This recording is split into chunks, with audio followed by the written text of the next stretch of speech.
तो 6 अध्याय में श्री वेदव्यास भगवान ने श्रीमद् भागवत महापुराण की महिमा का वर्णन किया। नैमिषारण्य के पवित्र पावन क्षेत्र में सूत सौनक संवाद से ये कथा प्रारंभ होती है। 88,000 शौनकादि मुनि नैमिषारण्य तीर्थ में एकत्रित हुए और उन्होंने दीर्घ काल तक चलने वाले सत्र यज्ञ का आयोजन किया। और उस यज्ञ में प्रातर्हुत हुताग्नयः यज्ञ की क्रिया, हवन, पूजन इत्यादि कर्मकांड से निवृत्त होने के बाद वे मुनि महात्मा लोग सूत जी के चरणों में बैठकर विविध प्रकार के प्रश्न करते और सूत जी महाराज उनके प्रश्नों का उत्तर देते। और सूत जी से जो प्रश्न किया है उसी के उत्तर में ये भागवत की कथा सूत जी ने शौनकादि मुनियों को सुनाई। शौनक जी ने नैमिषारण्य में सूत जी से प्रश्न किया कि हे भगवान, सूताख्या हि कथा सारम मम कर्ण रसायनम। हे भगवान, आप ऐसी कथा सुनाओ जो मेरे कानों के लिए रसायन के समान हो और जिस कथा को सुनकर भक्ति, ज्ञान, वैराग्य इन तीनों की वृद्धि हो। भक्ति ज्ञान विरागाप्तो विवेको वर्धते महान। जिस आख्यान को सुनकर भक्ति, ज्ञान, वैराग्य और विवेक का संवर्धन हो और माया मोह निरासश्च, माया मोह का निराश हो। वैष्णव लोग, भगवान के भक्त लोग माया के निराश के लिए, माया मोह की निवृत्ति के लिए क्या करते हैं? माया मोह निरासश्च वैष्णवैः क्रियते कथम। माया मोह के निराश के अनेक उपाय बताए गए हैं। वेदांती लोग कहते हैं माया मोह निराश के लिए ज्ञान की निष्ठा को दृढ़ करो और जो तुम्हें भेद का अनुभव हो रहा है, भेदानुभव समाप्त हो जाए, अभेदक ज्ञान हो जाए और जो अध्यास है, अध्यास की निवृत्ति हो जाए तो माया मोह की निवृत्ति हो जाएगी। लेकिन बड़ा कठिन है, सरल नहीं है। बोले सरलता से माया मोह की निवृत्ति कैसे हो?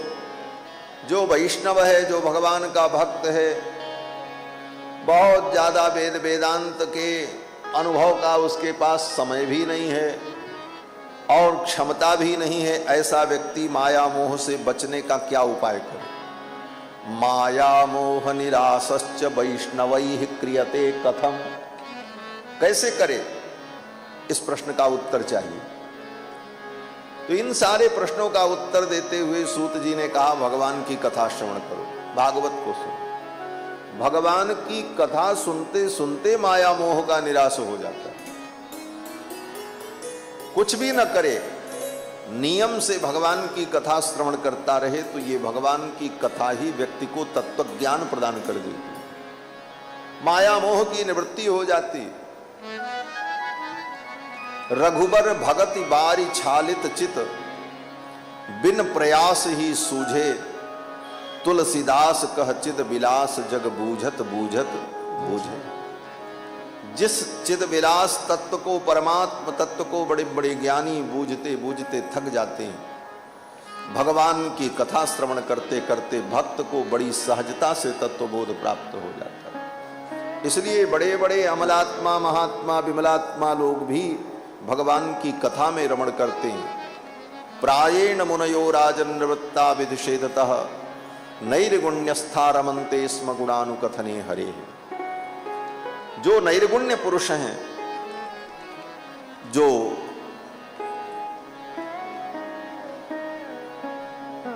माया के बंधन से मुक्त हो चुके हैं, ऐसे महापुरुष भी भगवान की कथा में रमण करते हैं।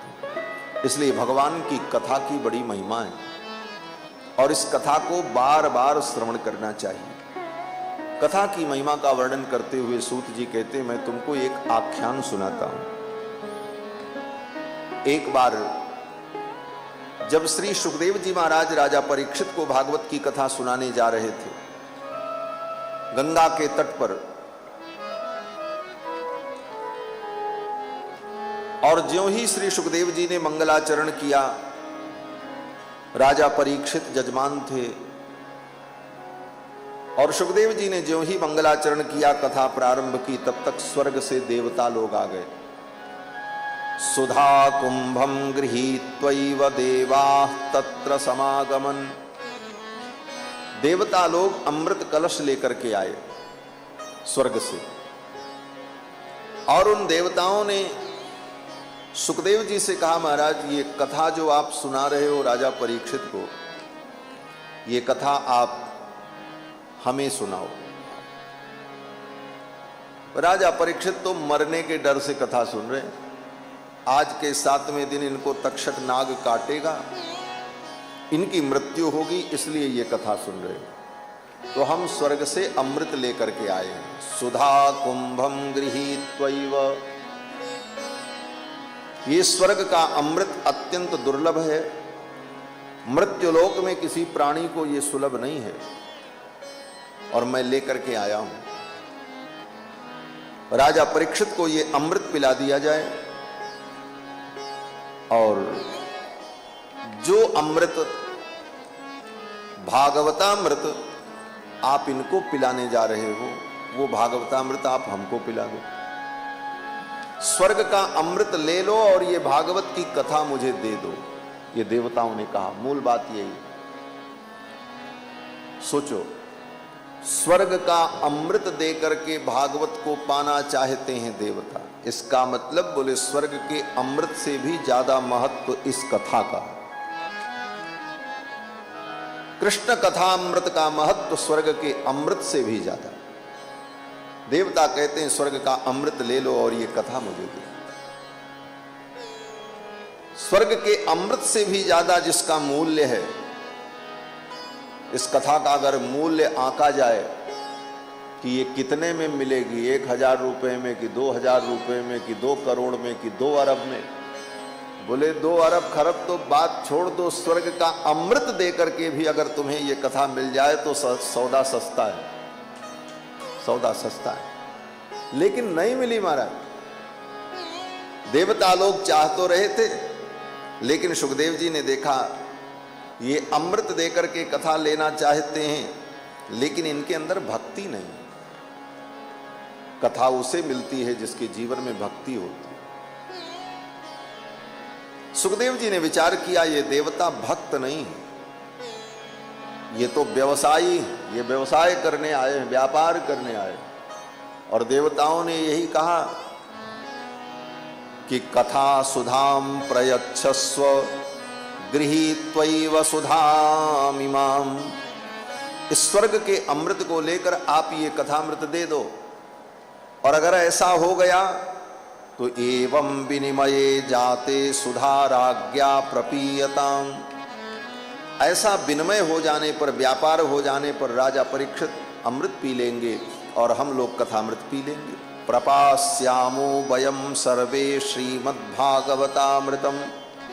देवताओं ने कहा हम लोग भागवतामृत का पान कर लेंगे। ये सब सुना सुखदेव जी ने, लेकिन सुखदेव जी समझ गए ये देवता बड़े चालाक हैं, ये कच्चा व्यापार नहीं करते हैं, ये बड़े सुलझे और समझदार व्यापारी हैं, और ये स्वर्ग का अमृत देकर के कथामृत लेने आए हैं। भक्ति तो इनके अंदर है नहीं। कथा तो उसे मिलती है जिसके अंदर भक्ति हो। और सुखदेव जी ने देखा कि उन देवताओं में भक्ति नहीं। अभक्तास्ताश्च विज्ञाय न ददौ स कथामृतम। उन देवताओं को अभक्त समझकर सुखदेव जी ने उनको कथा नहीं दी। इस कथा का अधिकारी वही है जिसके अंदर भक्ति हो। भक्ति का मतलब प्रेम। भगवान से जिसको प्रेम होगा कथा उसी को मिलेगी, कथा उसी को अच्छी लगेगी, कथा उसी के कान में उतरेगी, वही कथा सुनने के लिए लालायित होगा, वही कथा को प्राप्त करेगा।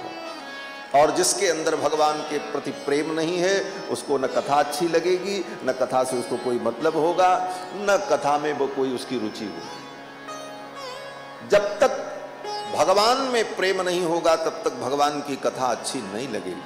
कितनी भी बढ़िया कथा कही जाए, ज्ञान वैराग्य विज्ञान से संयुक्त कथा हो, व्यक्ति के ऊपर उसका कोई प्रभाव नहीं, क्योंकि प्रेम नहीं। आपका जिससे प्रेम होता है उसकी चर्चा आप कान लगा करके सुनते हो, और दुनिया में किसी और की चर्चा हो जिससे आपका प्रेम नहीं है, बोले उसकी चर्चा से आपको क्या लेना देना। वही स्थिति भगवान के साथ। भगवान से अगर प्रेम है तो भगवान की चर्चा आपको प्रिय लगेगी, और भगवान से प्रेम नहीं है तो भगवान की चर्चा आपको प्रिय नहीं लगेगी। और भगवान से प्रेम हो, इसी का नाम भक्ति है। भगवान से प्रेम स्वाभाविक हो, औपाधिक न हो। औपाधिक प्रेम क्या है बोले, किसी कारण से कुछ दिनों के लिए भगवान से प्रेम किया, वो औपाधिक प्रेम होता है, उसको औपाधिक प्रेम कहते हैं। अन्य स्वार्थ कृता मैत्री, जो उद्धव जी से गोपियों ने कहा भगवान से अतिरिक्त अन्यत्र जो मैत्री है, जो प्रेम है, वो जिस प्रकार से स्वार्थ मूलक होती है, जब तक हमारा स्वार्थ होता है तब तक बहुत प्रेम रहता है, रोज हालचाल भी लेते हैं, कुशल मंगल भी पूछते हैं, मैसेज करते हैं, बड़ा अपनत्व दिखाते हैं संसार में, लेकिन वो केवल स्वार्थ तक ही रहता। काम हो जाने के बाद फिर वो सब ठंडा हो जाता। स्वाभाविक प्रेम जो हो, तो भगवान से भी इस तरह के कुछ प्रेम करने वाले लोग होते हैं। जब तक अपना काम होता है तब तक भगवान का बड़ा नाम ओम लेना और खूब आरती पूजा कर लेना थोड़ा, और बार बार मंदिर उंदिर में जाते रहना। जब काम उम सब हो गया, सब ठीक हो गया, फिर भगवान को भी भूल जाता। तो ये जो औपाधिक भक्ति है जिसमें कोई स्वार्थ निहित है, वो प्रेम नहीं, विशुद्ध प्रेम, जो प्रेम स्वाभाविक है, ऐसा प्रेम जब भगवान में होता है तो भगवान की कथा इतनी प्रिय लगती है, व्यक्ति सब कुछ भूल जाता है। ऐसा प्रेम उन देवताओं में सुखदेव जी ने नहीं देखा, इसीलिए सुखदेव जी ने कहा इनको क्या कथा सुनावे, इनको कथा सुनाने कोई मतलब नहीं। एक पुरानी कहावत है ना कि भैंस के आगे बीन बजावे भैंस बैठ पगुराए। भैंस के सामने बीन बजाओ कोई फर्क पड़ने वाला नहीं, क्यों बोले वो उसका रस नहीं समझती। लेकिन वही एक सर्प के सामने बीन बजने लग जाए तो सर्प जो है नृत्य करने लग जाता, मगन हो जाता, क्यों, उसका महत्व समझता। इसलिए अभक्तांस्तांश्च विज्ञाय न ददौ स कथामृतम, उन देवताओं को अभक्त समझ करके सुखदेव जी ने कथा नहीं सुनाई। श्रीमद्भागवती वार्ता सुराणामपि दुर्लभा, वेद व्यास जी कहते हैं ये भागवत की वार्ता सुराणामपि दुर्लभा, ये देवताओं को भी दुर्लभ है। देवताओं को भी अमृत देकर के प्राप्त नहीं हुई, लेकिन हम मृत्युलोक के प्राणियों को ये सुलभ है, फिर भी हम इसका लाभ नहीं ले पाते। श्री सूत जी महाराज कहते हैं कि एक बार देवर्षि नारद घूमते घूमते पृथ्वी पर आए, और पृथ्वी पर अनेक तीर्थों में नारद जी ने भ्रमण किया। तीर्थ में भ्रमण करना चाहिए। तीर्थ में भ्रमण करने से पाप का नाश होता है, अंतःकरण की शुद्धि होती है, और हमारा मन भगवान में, परमात्मा में हमारा चित्त तन्मय होता है। इसलिए तीर्थ भ्रमण भी भक्ति का एक अंग है। तीर्थों में भी समय समय पर जाते रहना चाहिए। तीर्थ में जाने पर एक विलक्षण ऊर्जा प्राप्त होती है, जो कुछ दिनों तक हमें भक्ति की और भगवान के चरणों के प्रेम की प्रेरणा देती है। और फिर उसी संसार प्रपंच में रहते रहते फिर जब हम भगवान को भूलने लगते हैं, भगवान की भक्ति थोड़ी शिथिल होने लगती है, तो फिर तीर्थों में जाकर के जब कुछ दिन वास करते हैं तो फिर वो चेतना नई हो जाती है। इसलिए समय समय पर तीर्थ का सेवन भी करना चाहिए। नारद जी महाराज आए और पृथ्वी पर अनेक पवित्र तीर्थों में भ्रमण किया। पुष्करम च प्रयागम च काशीम गोदावरीम तथा, पुष्कर, प्रयाग, काशी, गोदावरी इन तीर्थों में भ्रमण किया। हरिक्षेत्रम कुरुक्षेत्रम श्रीरंगम सेतुबंधनम, हरिक्षेत्र, कुरुक्षेत्र, श्रीरंगम, ये जहां आप बैठे यहां भी नारद जी आए।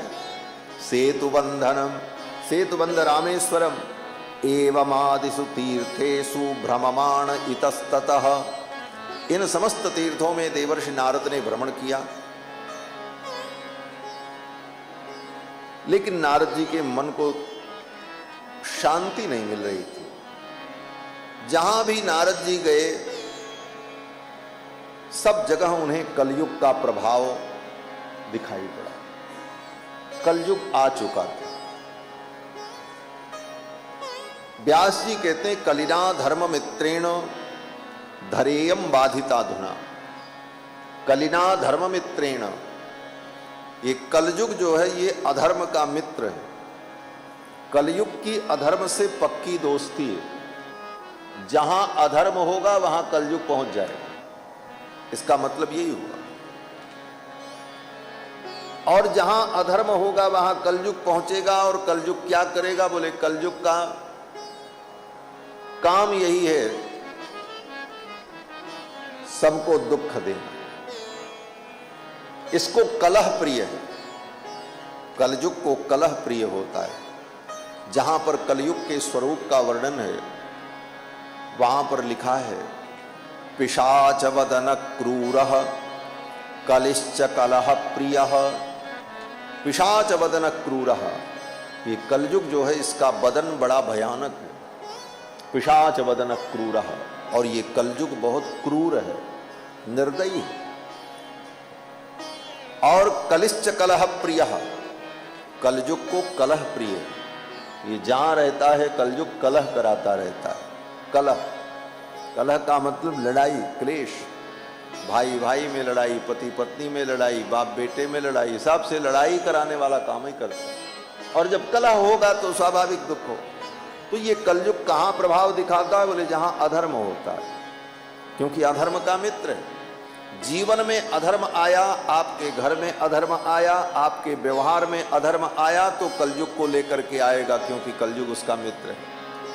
फिर कलयुग अपना काम शुरू करेगा, चारों तरफ आपके परिजनों में पुरजनों में ऐसा कलह पैदा करेगा कि आपका जीना मुश्किल हो जाए।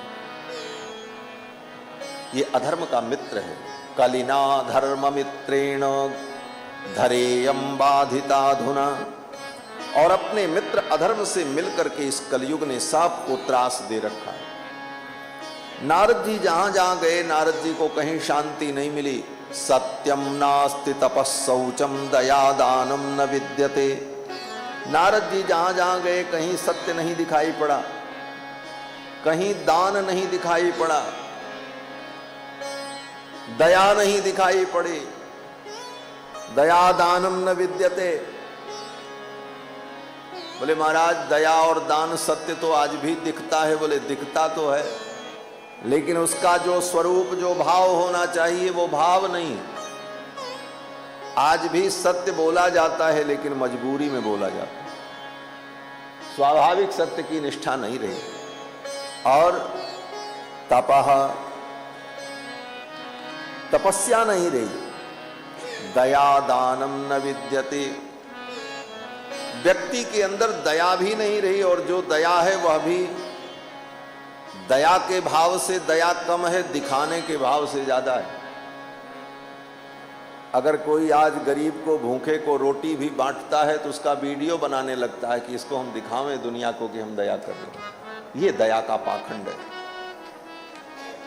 हम छोटा सा दान और परमार्थ करते हैं, उसका भी प्रदर्शन करते हैं, क्योंकि मूल भाव दया का नहीं है, मूल भाव प्रदर्शन का है। यही नारद जो व्यास जी कहना चाहते, कलयुग में दया तो दिखती है लेकिन जो दया का वास्तविक स्वरूप है वो नहीं।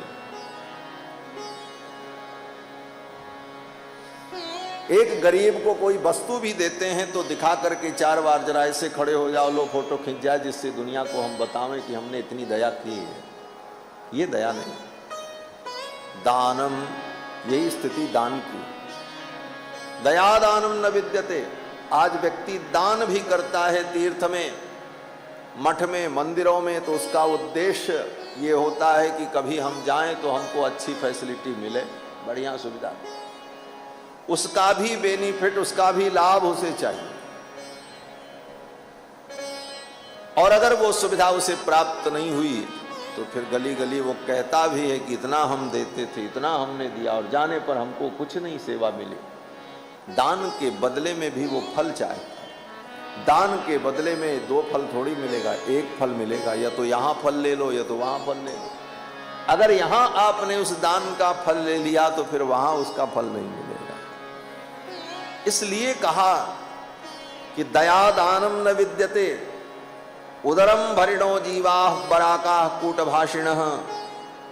कलयुग के प्रभाव के कारण लोगों का एक ही उद्देश्य रह गया, उदरम भरिणो जीवाः, बस पेट कैसे भरे, हमारा जीवन कैसे जले, सारी बुद्धि इसी में लग रही।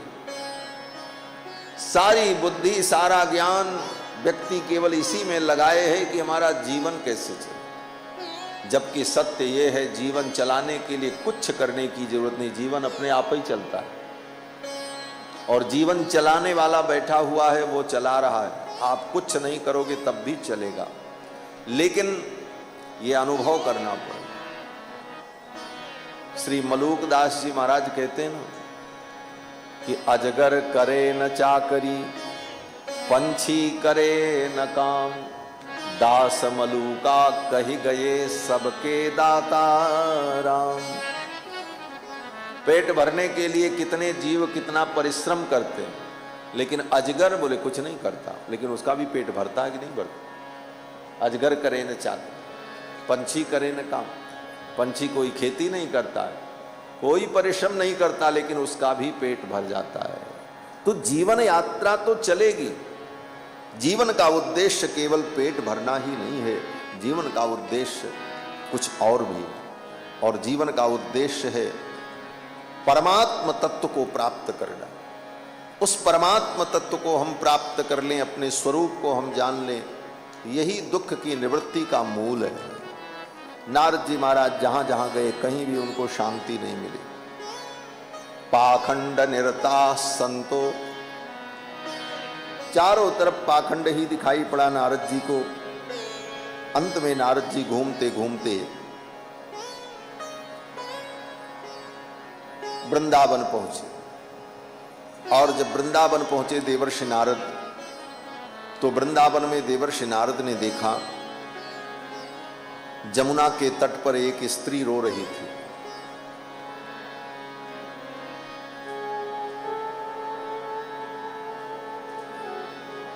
ये सब काम भी होता रहेगा बीच में, क्या है? कल से ये सब काम नहीं होगा, ले लेकर के बैठेंगे पहले से। सब लोग अपना पानी ले करके बैठेंगे, क्योंकि आप पानी देने जाएंगे बोतल का तो फिर उनका ध्यान भंग करेंगे, हमारा भी करेंगे। श्री सीतारामचंद्र भगवान की जय।